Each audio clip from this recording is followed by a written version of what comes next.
What is your reaction when I use the term animal holocaust to describe today's meat and dairy industries? Just think about that for a moment. The reaction I usually get is an outraged, "How dare you compare the Holocaust victims to animals?" But is it really such an outrageous comparison? And what series of events could have brought me to this controversial conclusion? This talking point is actually the fusion of the two things that make up my core identity: being vegan and growing up as a German Jew.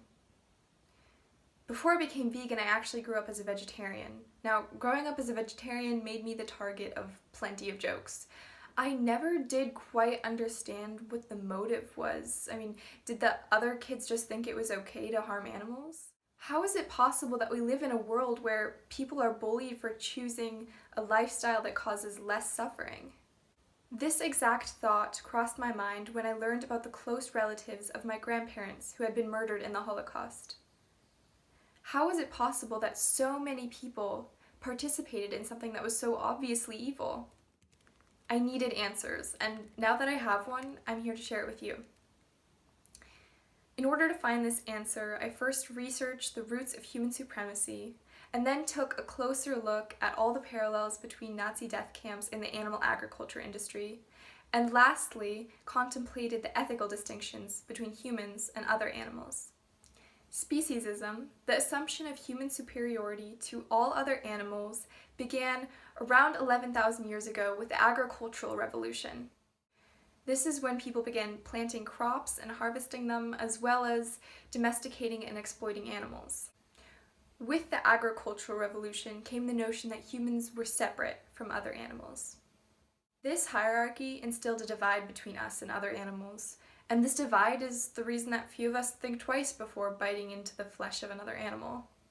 And because this notion has become so normal and so comfortable, we don't even bother questioning it anymore. Whether we're aware of it or not, my guess is most of us have a hierarchical perspective on whose lives we deem most to least valuable. Typically, we place humans at the top of this ranking, to be followed by the animals that we call our pets, and lastly, the animals that we use for food, experimentation, and clothing. Some people, like during the agricultural revolution, think this divide is because of physical differences, because we look different. Others might think it's because humans have superior intellect. But these same justifications were a favorite amongst the white supremacists who used them to justify slavery and colonialism. These same justifications were used to oppress women. These same justifications were used in the US eugenics movement and in Nazi Germany. And these same justifications were used for one of the first industrial slaughterhouses, the Chicago stockyards. The speed and efficiency of the slaughterhouse assembly line used in the Chicago stockyards soon caught the eye of Henry Ford, who implemented this into his car production in order to increase efficiency and speed. But that's not all. Ford was actually friends with Hitler. Hitler was so impressed by his success that he used the same methods to implement his final solution. The extermination camps were designed to kill the most amount of people with the least amount of time and the least amount of money. Every killing operation has defining factors that determine its success. Such factors include speed, efficiency, ruthlessness, detachment, rationalization and justification, as well as denial of any misdemeanor whatsoever, all of which can be used to describe the treatment of Jews in the Holocaust, as well as the treatment of animals for food production. Speed, efficiency, and ruthlessness, however, these things are only possible with a certain degree of detachment from the victim. If we felt attached to cows and pigs as we do to dogs and cats, it would certainly be a lot harder to eat them. Similarly, if the Nazis had felt remotely connected to their victims, it would have been a lot harder to murder them. Because of this, they used many different methods of detachment. With no consent nor regard to their lives whatsoever, Jews were forced to endure medical experiments that typically resulted in death, if not permanent disabilities. Inmates with wounds from the experiments would even be called rabbit girls by the SS guards. Animal testing is still a common practice today, during the process of which all animals undergo a great amount of suffering and most are just disposed of when they're done serving their purpose. The SS also practiced dominion over the Jews by having them perform antics much like circus animals. Many Germans during the Nazi time even had pet Jews, the ones that they liked more and didn't want to be mixed up with the ordinary ones. Another way in which the Nazis degraded their victims was by comparing them to animals.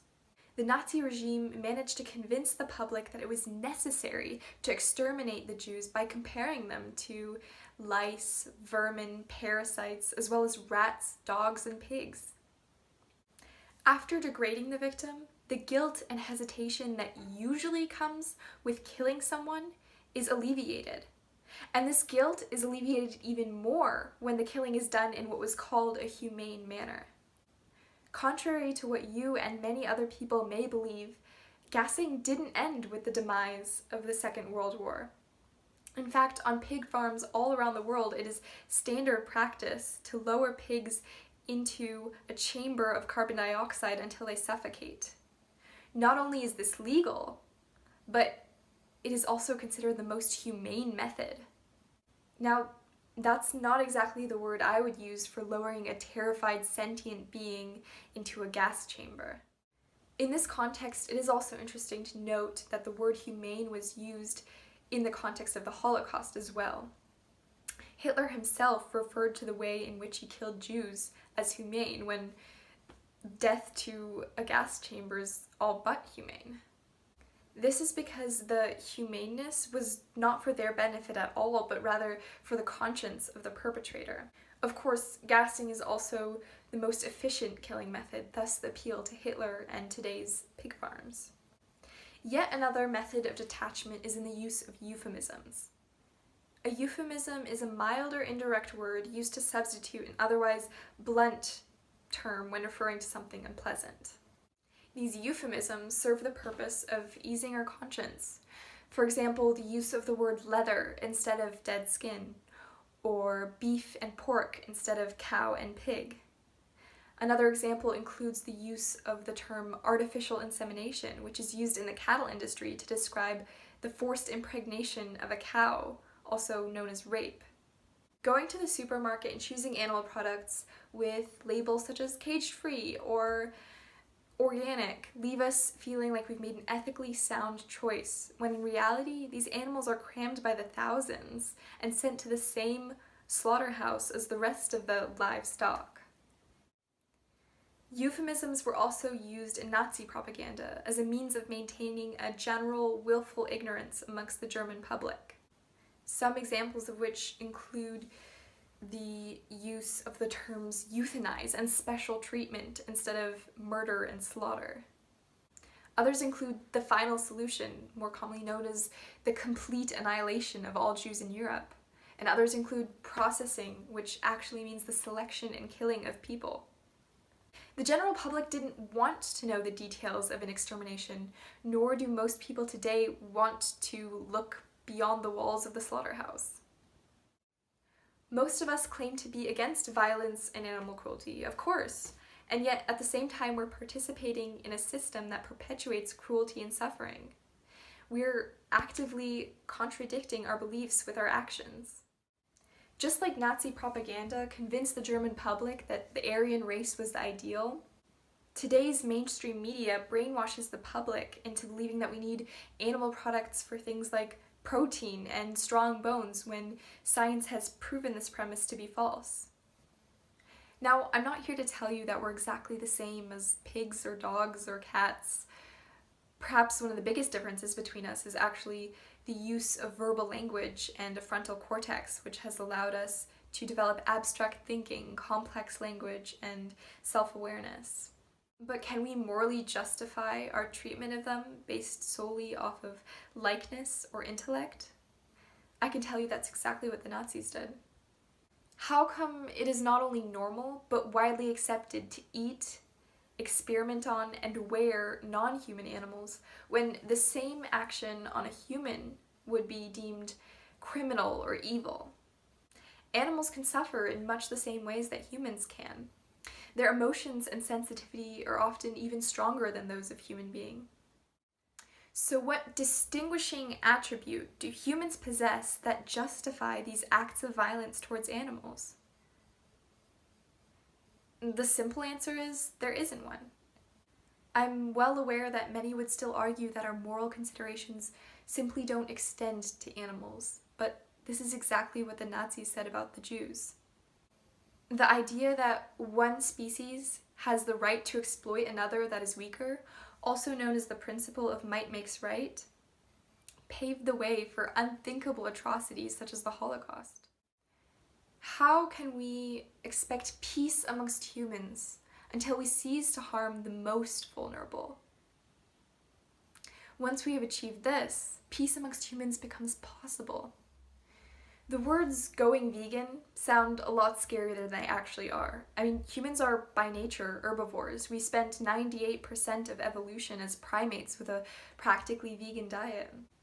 The preponderance of medical and scientific evidence indicate that we are much healthier eating a whole foods plant-based diet. The way our society treats animals is therefore unnecessary. It's unnecessary for human survival and unnecessary for health in today's world. Not only is it completely unnecessary, but it's also one of the largest contributors to today's climate crisis.